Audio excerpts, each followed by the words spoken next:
Hey there, Wendy here with Jazzydoodledesigns, and today we are going to work in Fairytales and Folklore by Emily Lyda Hall Oberg.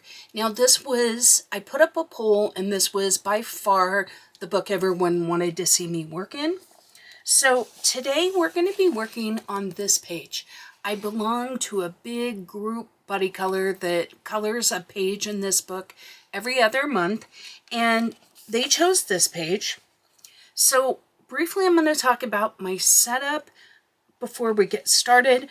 I tape a piece of paper to the page I'm working on simply so that the paper doesn't move and I end up getting ink on the page behind or the page next to it, right? Does this ensure that it isn't going to happen? No, but you know, we can always hope, right? And then you may wonder what this situation is. This is me putting a binder clip on to keep the book open, and I don't want it to leave any marks on the page, so I put 2 layers of paper towel here just to kind of protect the book. Okay, so I am going to use Neocolor 2s for the background for sure, probably the crystal ball, and probably maybe the potion bottle, but we'll see. I picked out a few colors down here in case I want to use them on the leaves, but we shall see. I may do the rest of the page in Chromaflow colored pencils because that's what I'm going to be using for the detail work.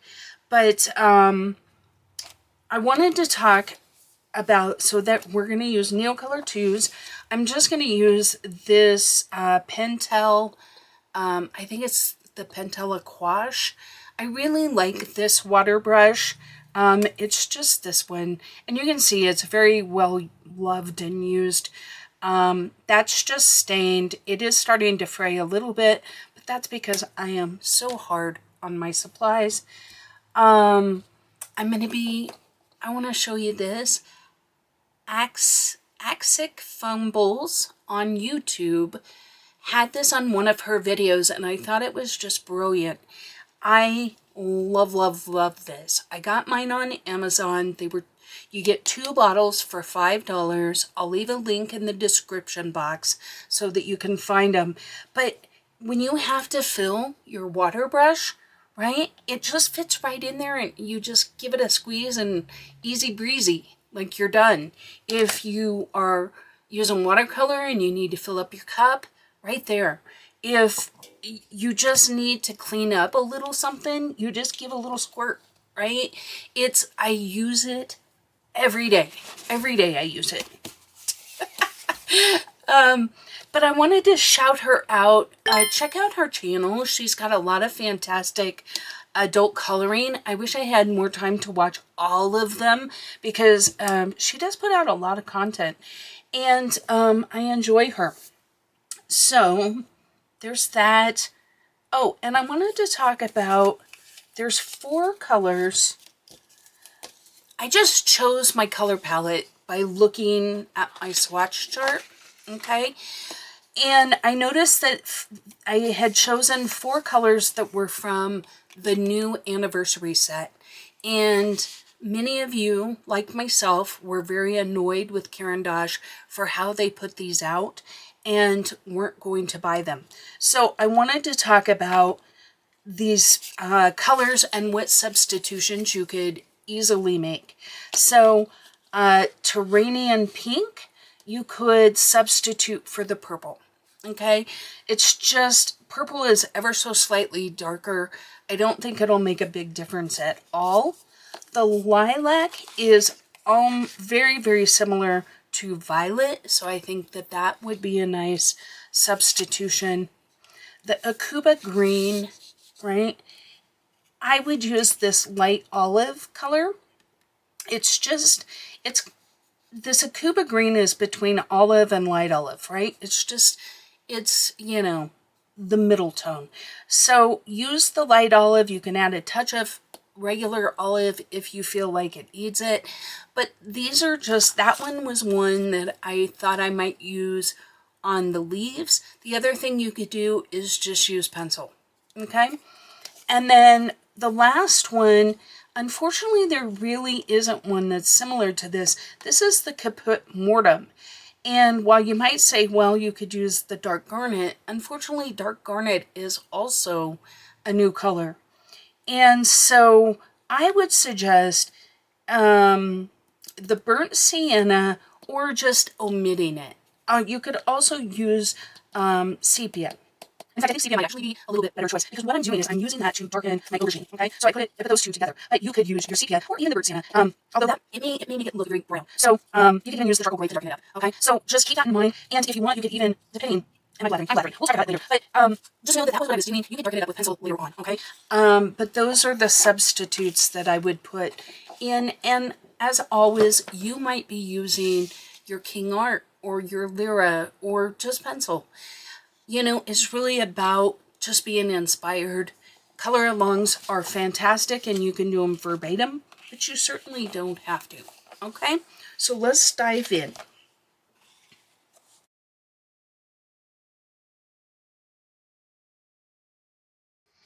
Hello everyone, thank you so much for joining me. I'm going to do this voiceover, and I'm probably just going to voice over the Neocolor 2 part because the rest is pretty much just straight coloring. But I am starting with this golden ochre, and my idea is I love playing with the idea of light. So my thought was to create a little bit of a gradient from light to dark. I like a vignette kind of look on my pages, so you'll see that a lot in my pages. But basically, I wanted a little bit of a glow around this cat. Now, I'm not going to bring this color all the way down because in my mind, that crystal ball also has a little bit of a glow to it, and it's going to be more of a pink glow. So I'm going to bring that pink up a little bit there. Now, so I'm going to be applying the Neocolor 2s in kind of a gradient, going from the lighter colors outwards to darker colors, almost creating like a vignette. However, I am down towards the bottom. I'm going to be using a little bit more pinky, indigo blue kind of colors, whereas the colors up more towards the top are going to be that red Caput Mortem, more red purples up there at the top. Okay, just for a little bit of interest, you know what I mean? And also because I am kind of leaning towards this crystal ball having a little bit of a glow to it. Now, I've taped my page here, and I realize that tape is causing a straight line of color with your Neocolor 2s, and you definitely don't want that. Now, you can see when I apply the Neocolor 2s that it's a little bit of a scribbly motion. Couple of tips is when you apply them, you want to use a light enough hand that you're not laying down thick lines of color, right? You want, almost like when you're coloring with a colored pencil, and if you get too up and down, you can kind of indent your page. You can do kind of the same thing with Neocolor 2s, only it will just cause the color to not move as well. So I tend to lay my pencil or my Neocolor 2 a little bit more on the side, just like I do with colored pencils, and use a little bit of a lighter hand. Now, that being said, you want to be careful that you add enough color. One of the mistakes that I see myself as well as other people make is if you don't lay down enough color, then what happens is the water goes directly onto the page, and once that happens, you have a higher potential for bleed through. Now, with this crystal ball, I am just adding little swashes of color. I want this to look kind of like a galaxy, kind of like swirls right? And so that's the look I'm going for. So you can see that you can add color on top of other color, and that will create kind of a newer color. And that makes for a nice blend. What you have to be careful about is you don't want so much color that when you activate it, your color has nowhere to go and just can really overwhelm a page, right? And instead of just nicely blending, it's just, it kind of like gunks up. That's such a bad way to describe it. But I find that one of the things that just takes a little bit of practice is knowing how much Neocolor 2 to put down. So you can see that I haven't went all the way to the side. I decided to add a piece of tape so that I'm not putting that on the other page. But you can see I don't get all the way into the crease. I'll be able to move color with my brush, right? So I don't have to worry about that too much, but you want good coverage, okay? So now as I activate, this is the other thing that you're going to learn, how much water. Some people find an easier time activating with an actual water, like a brush in water, because they feel like they can control the water better. I find that the Pentel Aquash gives me what I need. Other water brushes I feel like sometimes can put out too much water. And so it's what works for you, and you just have to be careful. You want enough water to activate.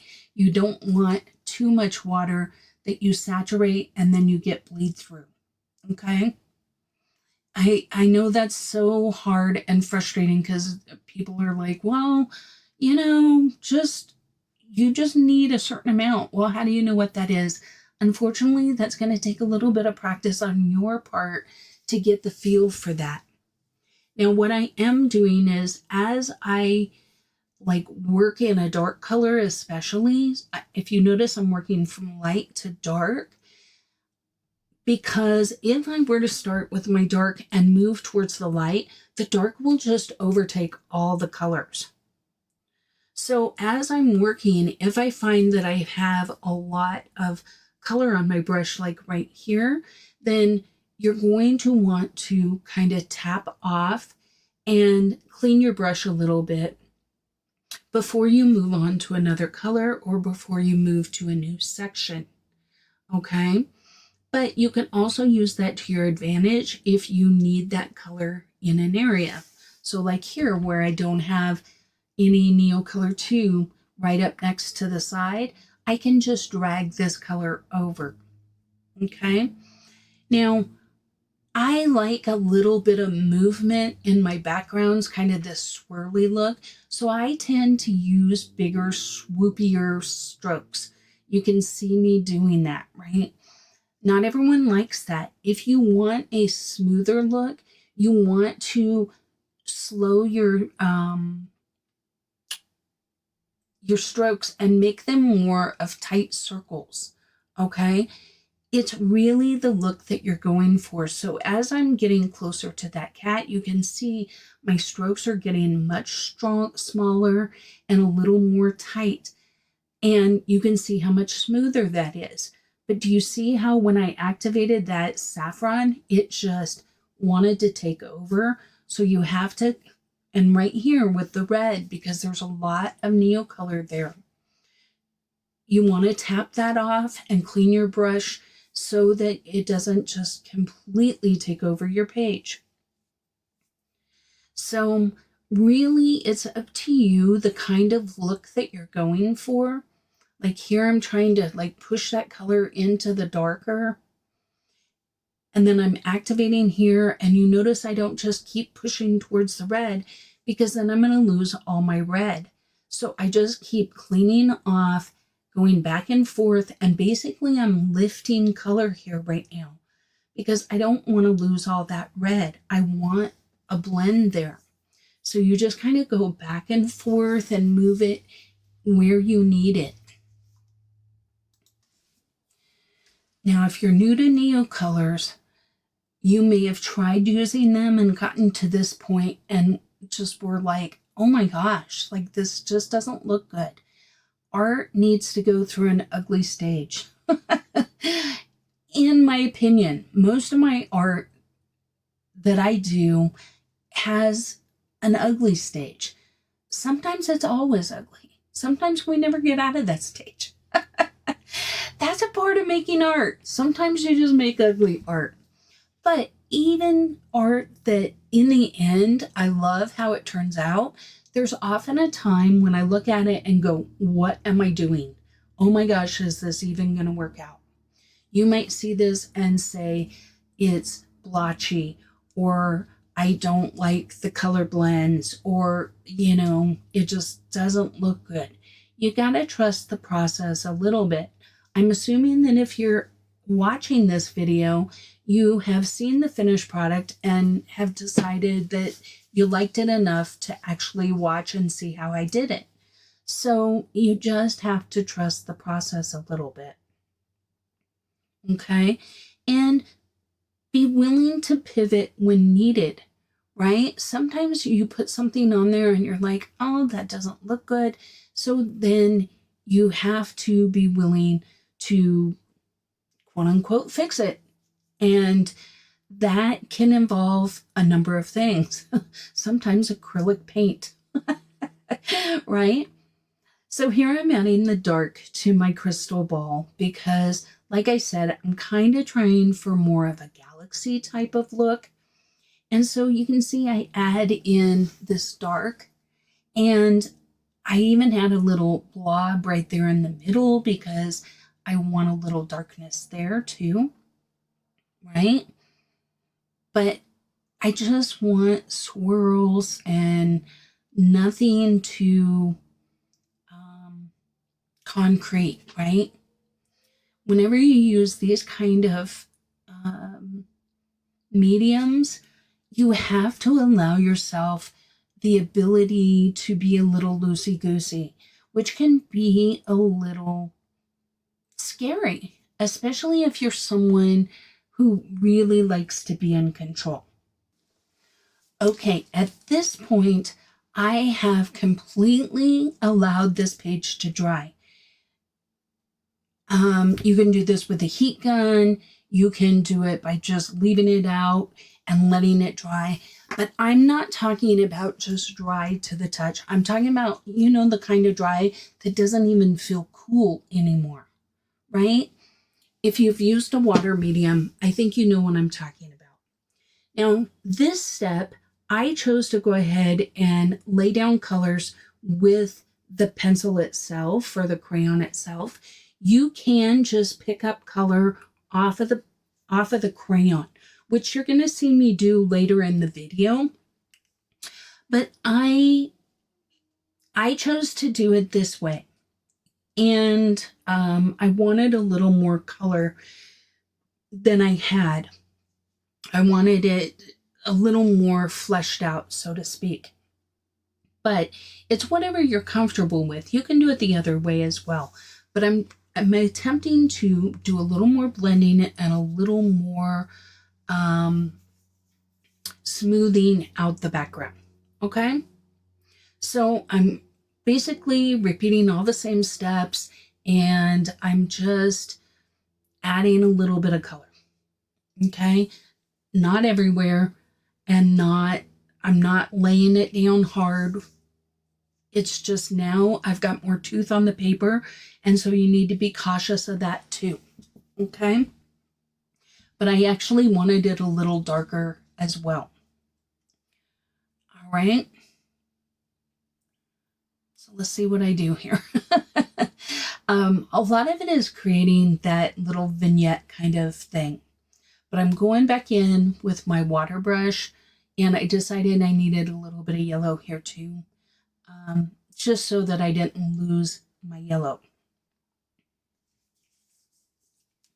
Because if I wouldn't have added the yellow, I think that saffron would have just really overtaken it completely.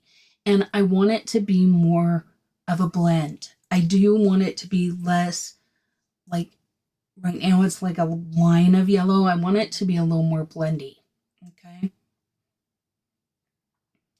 So just following all the same steps that I did before. Now, if you've allowed your page to become completely dry, you shouldn't have any problems with bleed through at this stage. If you do not allow your page to dry, you are going to get bleed through and you're going to get paper damage. So that is an important step that you cannot skip. Your paper has to be dry before adding more layers. Okay.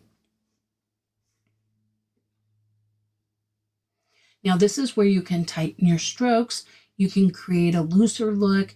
You can just really, whatever you want, right? You can bring colors in. You can help them fade out a little bit, right? I do want this back corner to be a little darker just simply because that crystal ball's quite a ways away as one of the light sources. And then there's this unseen light source kind of behind the cat, right? Just kind of backlighting him a little bit. Now, as I go into this darker area, you can see me drawing that red down. Now, it depends on how much you want to do that. So be cautious that you don't just overtake all of it. But you can see now that my yellow isn't quite just a stark halo. It's a little more blended, right? And that's kind of what I was going for here.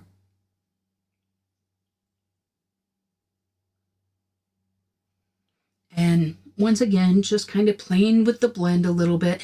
I'm having a harder time blending these two colors because there's a big jump between the violet, which is a blue purple, and the caput mortem, which is like a brown red, right? And so the two colors are like, do I know this guy? No, I don't know if I know this guy. Whereas some of the other colors, like the yellow to the orange, is a much smoother blend. Okay. And then once again, you're going to need to allow this page to completely 100% dry. All right, I'm back. I let it dry. Now I'm actually going to add colors just using the tip of my brush. And you can see me adding those colors in because I just want that abstract like galaxy look, right? So I want a little bit of that yellow and orange. And if I let them dry, then I should be able to do this without making mud. But if you don't allow it to dry or you do this too soon, when I add this yellow, it's going to, go into that purple and it's going to make kind of a gray brown, right? And then here, I'm just trying to smooth that line a little bit. And by doing it with your brush directly on the crayon, you can really control it a lot better than applying it with the brush or with the direct to paper. Something of note, if this is really good paper, it holds water mediums very, very well. This particular like 3-layer thing that I'm doing, I don't know that I could pull this off in an Amazon book, okay? Because Amazon paper can just only hold so much paper or so much water, right? And I may end up with some damage. And so with the Amazon paper, I often use Neocolor 2s and then I activate them either with a colorless blender or an alcohol marker colorless blender because, did I say that right? With a Tombow colorless blender or an alcohol marker colorless blender, because when you do that, or just straight rubbing alcohol, right? Because if you do that, it evaporates so quick and you don't get the damage to the paper. But I will say these books, this particular book, holds up very well to water. As you can see, there isn't even a whole lot of crinkling happening. There's a little bit of a curl up there at the top, but that's about it. Okay. So this is just fine tuning. That's all this is at this point, right? Just a little bit of fine tuning and adding. You can see if you have a strong brush stroke, you can add a little more color and kind of get rid of that, right? If you have a harsh line or something like that, that's what I'm doing here. Now later on, I'm going to add colored pencil. Once again, this has to be absolutely bone dry, and I do let it dry overnight before working on it with pencil. Okay, so here, this is me adding a little bit of galaxy cloud, right? I want it to look like smoke or fog or, swirly bits. And what I'm doing with this is I'm laying down my first layer, right? And this is my layer that I want to be like fatter and more transparent. So you can see me going farther out. And then I will come back in and add like these little dots right here that just add like a brightness. This is going to fade into it and not be quite as bright. And at the end, we're going to use white Posca or white acrylic marker to really add some more dimension. But this, I'm just with the dots trying to make it look kind of like swirly, like smoke, right? Like clouds where there's bright and dark. So that's what I'm doing here.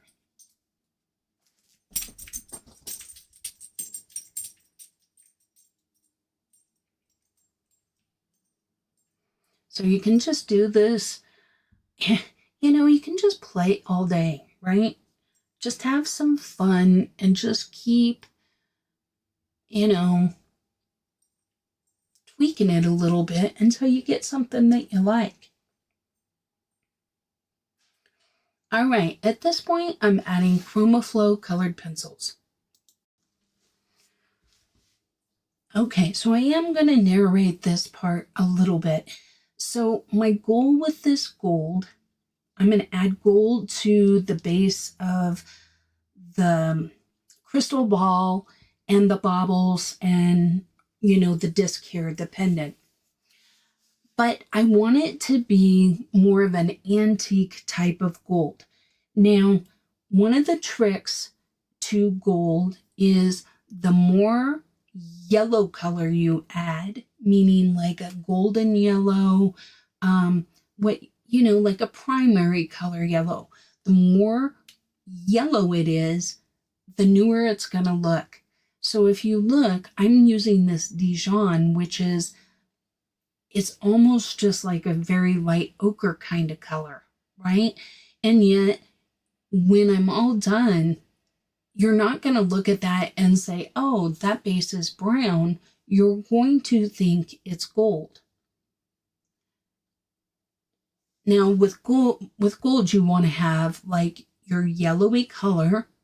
You want to have a brown or a brown-green color.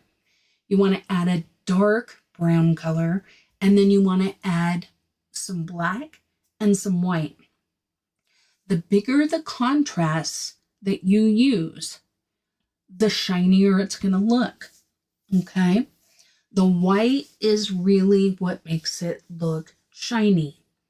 But you have to have the darks, this bourbon and the coffee bean that I'm going to add in order to really pull it all together, right?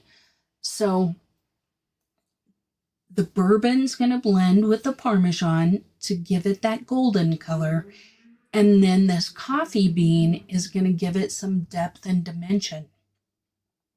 Okay? And you're going to see this is a process. I'm going to go back and forth over it because it's not a one and done kind of thing. It's something that you have to look at and then decide for yourself.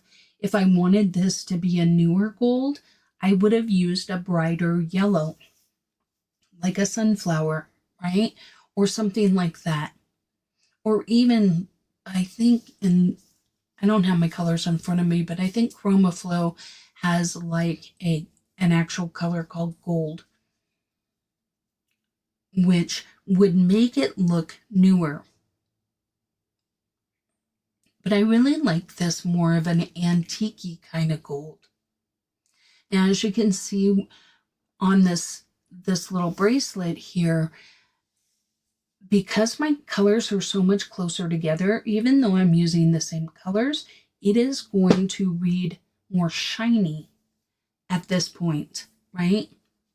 Well, maybe not right at this point, but it's starting to get that feel. Whereas the bottom one is still more, it's kind of like a matte. So I'm just kind of outlining the edge here, but not all the way to the very edge. I hope you can see that. And then I'm kind of blending it out with this bourbon. And then we're going to do the rest probably with a white highlighter at the end. Now I'm taking my dark and I'm going into the little creases there because that's where, when you think of old gold, right, it kind of gets a little dirty. And so in all those little cracks, you see that. And then I'm kind of blending it back out with this Parmesan. Next, I'm going in with that coffee bean and doing the same thing. Just really getting into those grooves. And you can see how it really, that contrast is just bringing it all together. I actually enjoy watching the process, like speed through. Like when I'm editing, I can kind of speed through. And I really enjoy that because it really makes a difference. But look how just adding another layer of that Parmesan, it brightened up the gold, and now it's really looking more gold, right? Because it's the yellow part that gives it the gold, but you have to have the darker colors to give it the realism, so to speak. So here I'm going in with black because I really want a really stark contrast there. So all along the bottom edges, underneath, that's going to add a little bit of shadow and make that piece look like it's popping out a little bit more. Adding in a little bit of black even to my circles.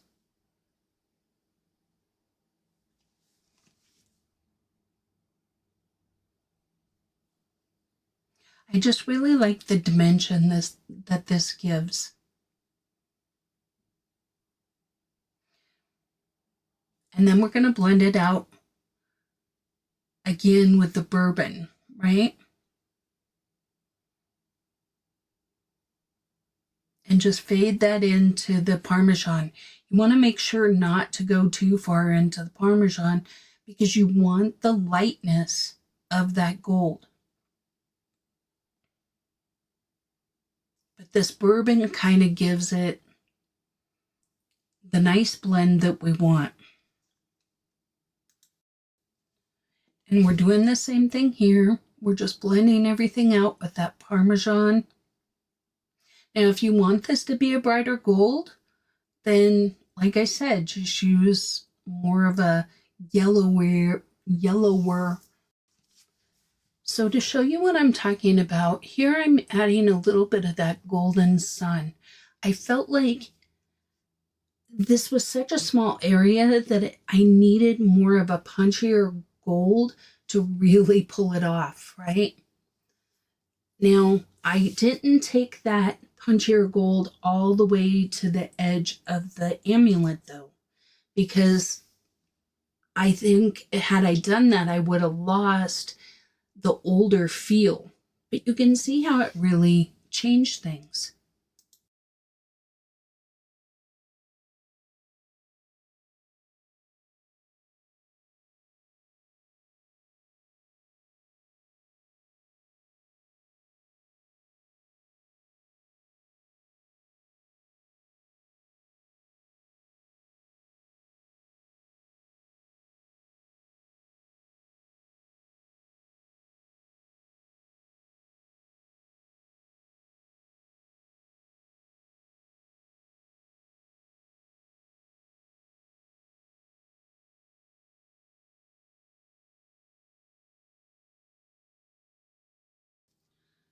All right, next up is our cat. Now, I just used a little bit of salmon here in his ears. I did not want to add a new pink, so I went with the salmon and sangria, which is another color that I'm going to be using quite a bit. And I blended the two to create my pink tone. Okay, because we already have a lot of colors on this page, so I really didn't want to add another color. And I feel like these two colors worked well to add a nice ear color. Okay.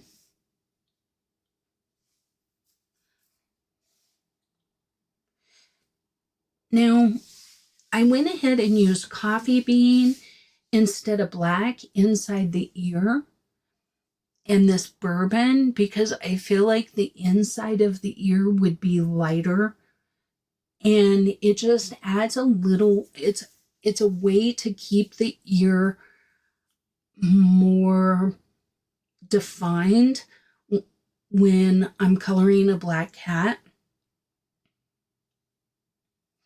And then I went ahead and did some flicking with the coffee bean actually over the ear, just because you'd have some hair there, right? And I didn't just want these stark pink blobs, right? So just a few flicks, nothing crazy. I'm not going to do anything wild with this cat. So at this point, all I'm doing is adding an ultra soft layer of black down on the cat just to lay some color in. And oh, skip that. Okay, so what I'm actually doing, I'm not laying in black.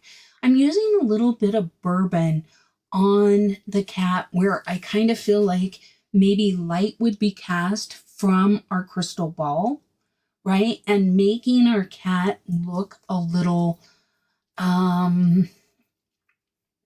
lighter in that area.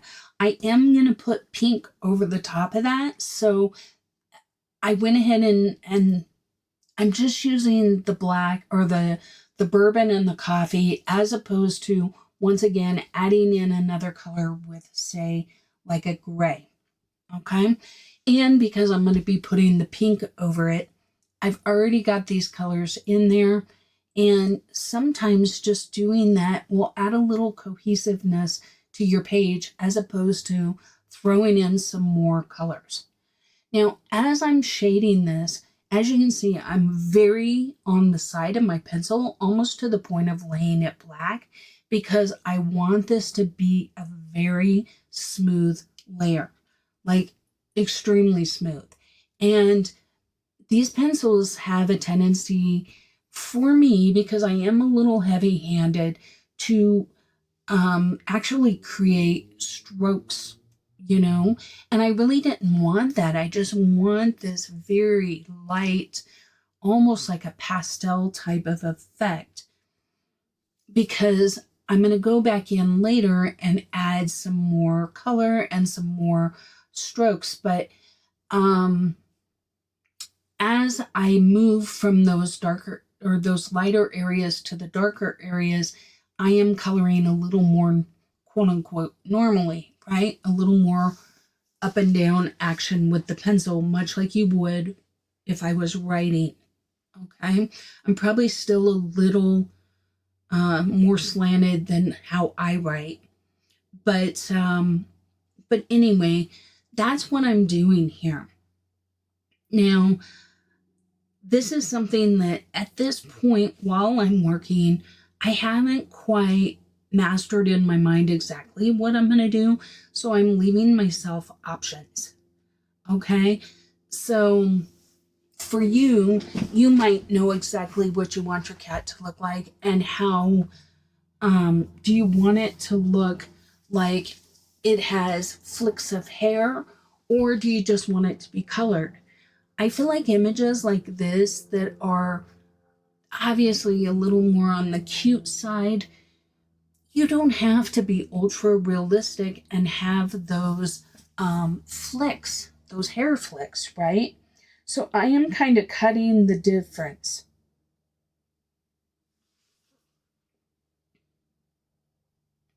Meaning each time that I'm coloring, I'm trying to color with in the direction that hair would grow. And yet I'm doing it smooth enough that I still have options. Okay? So that's what I'm going to do. And at the end of this, as we move along, I am going to come back to this cat. So even though once I color this, I'll move on to another color, just know I'm going to come back to it and add more dimension and more color.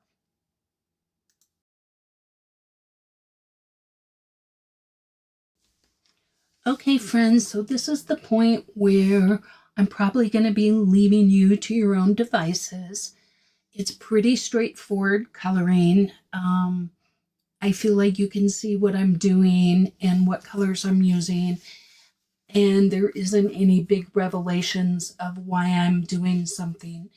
The one thing I will point out is that you don't have to use colored pencils on the background. If your background is smoother than mine and you're happy with it, then I say great. Part of using Neocolor 2s is the speed, right? And not having to use the colored pencils. I feel like some of my swirly bits were just a little too swirly bit for me.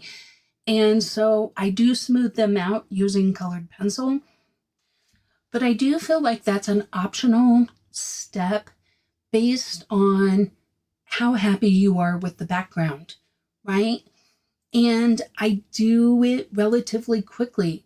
Because the color is laid down, I'm not having to color to the point of removing the tooth. That's already been done for me. So it's just a little bit of a blending process, right?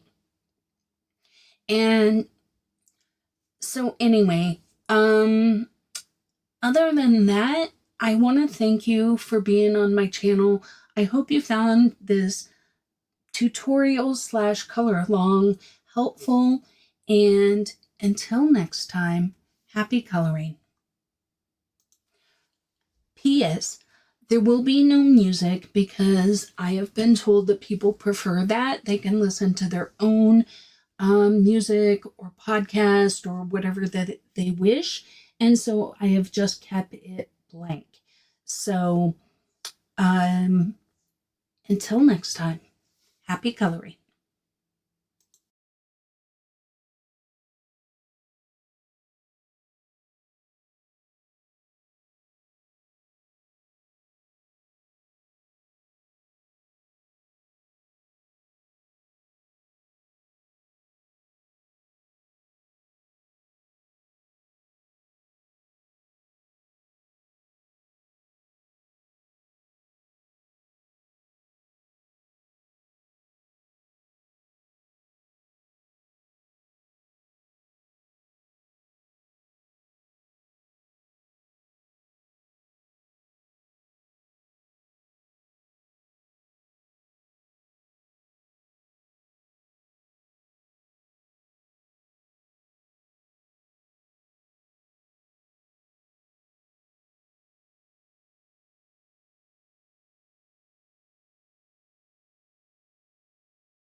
Thank you for watching another video from Jazzydoodledesigns. If you'd like even more Jazzy Doodle and a little more snark, please check out the membership below. If you're looking for a community where you can share your work and chat with other fellow colorists in a safe and welcoming environment, hit the subscribe button to Jazzydoodledesigns and then look for Jazzydoodledesigns Coloring Community on Facebook.